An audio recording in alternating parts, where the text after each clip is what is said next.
Imagine waking up one morning and discovering that your own family no longer wanted to touch you. Your neighbors avoided your eyes. Children were told to run away the moment they saw you. Then one day the church held your funeral, not because you had died, but because society believed you already belonged to the dead. For centuries, this terrifying fate became a reality for countless people across the world.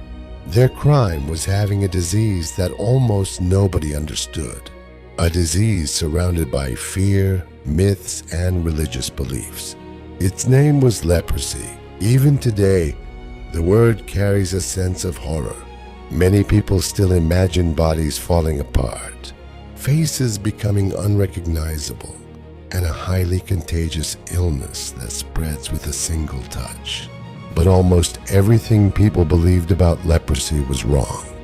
The truth is far more shocking than the myth, because the greatest damage caused by leprosy was not what it did to the human body.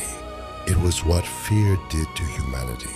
Long before doctors understood bacteria or infection, ancient civilizations struggled to explain mysterious illnesses. Leprosy appears in some of the oldest written records ever discovered. Ancient texts from India, China, and Egypt describe people with skin diseases that historians believe were likely forms of leprosy. Without science, these illnesses became wrapped in superstition. Many believed the disease was a punishment from the gods. Others claimed it was a curse passed from one generation to the next. Some even believed it revealed hidden sins that only God could see. As these stories spread, fear spread even faster. By the Middle Ages, leprosy had become one of the most feared diseases in Europe. Rumors were often stronger than facts. People believed that standing too close to an infected person could condemn them forever. Some thought even breathing the same air was dangerous. No one knew the real cause. No one knew how it spread. And when people don't understand something, they often fear it more than death itself. Across Europe, special communities known as leper colonies began to appear. Thousands of men, women, and children were forced to leave their homes forever. Many would never again share a meal with their families. Many would never again hug the people they loved. Instead, they lived isolated from the rest of society, not because they had committed a crime, but because they were sick. In some regions, the separation became even more horrifying. Before being sent away, certain patients took part in ceremonies that resembled their own funeral. Prayers were spoken over them. Rituals usually reserved for the dead were performed while they were still alive. The message was unmistakable. To the world, they no longer existed, and sadly, for many of them, that was only the beginning of their nightmare. Life inside a leper colony was not simply lonely. It was a daily struggle to survive. Most colonies were built far from cities, hidden behind forests, mountains, or empty fields. The goal was simple: keep the sick away from everyone else. Many patients were forbidden from owning property. Some could no longer work. Others depended entirely on charity just to find enough food for another day. Isolation became a life sentence, but the rules did not end there. In many places across medieval Europe, people living with leprosy were forced to wear distinctive clothing so they could be recognized from a distance. Some covered their faces with hoods. Others carried wooden clappers or small bells. As they walked through roads or marketplaces, they were expected to make noise, not to ask for help, but to warn healthy people to stay away. Imagine hearing that sound in the distance, a quiet bell, growing louder with every step. For centuries, that sound became a symbol of fear. Parents pulled their children closer. Merchants stepped away from the stalls. Conversations suddenly stopped. One person, one disease, and an entire crowd disappeared.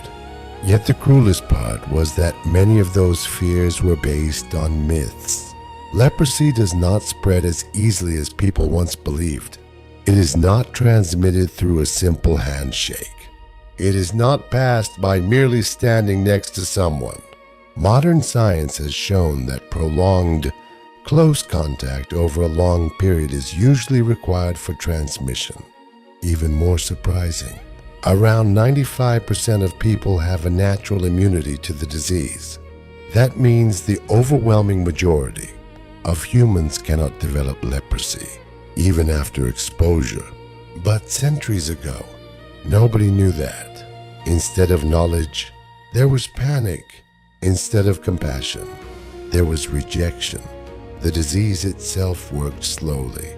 A small cut, a burn, or a broken bone could happen without the person even realizing it. Day after day, the unnoticed injuries became worse. Infections followed. Bones weakened. Fingers became damaged. Faces slowly changed. To those watching from the outside, it looked as though the disease was destroying the body piece by piece. That terrifying image became one of history's most powerful myths. People believed leprosy caused body parts to simply fall off. But the truth was something entirely different. For generations, people believed they knew exactly what leprosy did. They told stories of fingers falling away, of noses disappearing, of faces slowly melting beyond recognition. The images were so horrifying that they survived for centuries. Even today, many people still believe those stories, but they are not entirely true. The bacteria responsible for leprosy does not simply make body parts fall off. Its real target is something far more invisible: the nervous system. As the disease progresses, it attacks the peripheral nerves that allow the body to feel pain, heat, and touch. At first, the changes seem small. A patch of skin feels numb. A hand no longer notices a tiny cut. A foot steps on a sharp stone without pain. What should have been a warning never arrives. Without pain, the body loses one of its greatest defenses. Patients continue using injured hands. They walk on broken feet. Burns from cooking fires go unnoticed. Small wounds become serious infections. Bones weaken. Joints slowly collapse.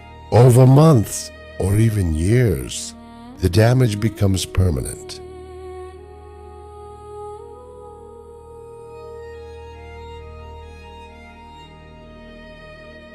This is why so many people believe the disease was eating the body alive.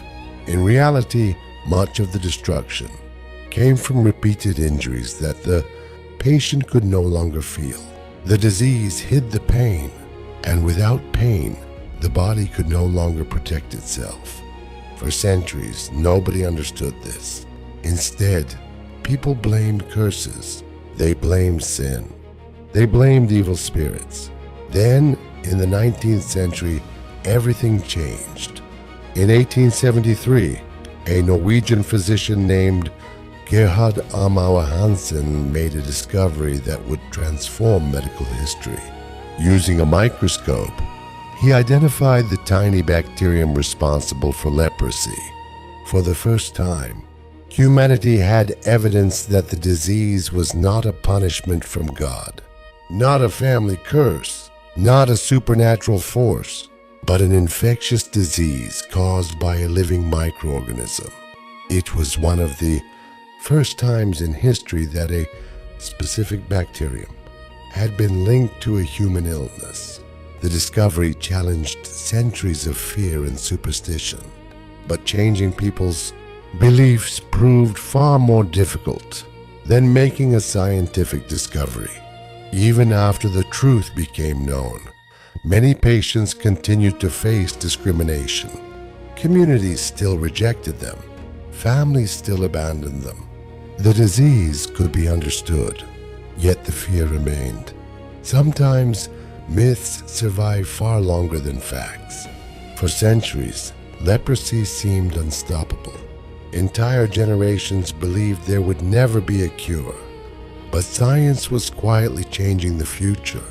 During the 20th century, researchers developed powerful antibiotics capable of killing the bacteria responsible for the disease. Today, leprosy is completely curable. A combination of medications, known as multi-drug therapy, has saved millions of lives around the world. When diagnosed early, treatment can stop the infection before permanent disabilities develop. The disease that once terrified entire civilizations can now be defeated with modern medicine. Yet history still casts a long shadow. Every year, more than 200,000 new cases are reported worldwide. Most occur in regions where healthcare is difficult to access, early diagnosis is delayed, or poverty limits medical treatment. For many patients, the greatest challenge is no longer the bacteria. It's the stigma. Even today, some people lose their jobs after being diagnosed. Others are rejected by their communities before anyone understands the facts. The fear that began centuries ago has never completely disappeared. Perhaps that is history's greatest lesson. Diseases can often be cured. Fear is much harder to erase. Leprosy was never the unstoppable monster people imagined. It spread slowly. It was difficult to transmit, and today it is treatable. But ignorance transformed it into one of humanity's greatest nightmares. Thousands of innocent people were forced into isolation. Children grew up without their parents. Families said goodbye to loved ones who were still alive, not because medicine had failed, but because understanding had. History is filled with terrifying diseases. Some claimed millions of lives. Others disappeared almost as suddenly as they arrived. But very few changed the way people looked at one another as deeply as leprosy did. It reminds us that fear can sometimes become more dangerous than the illness itself.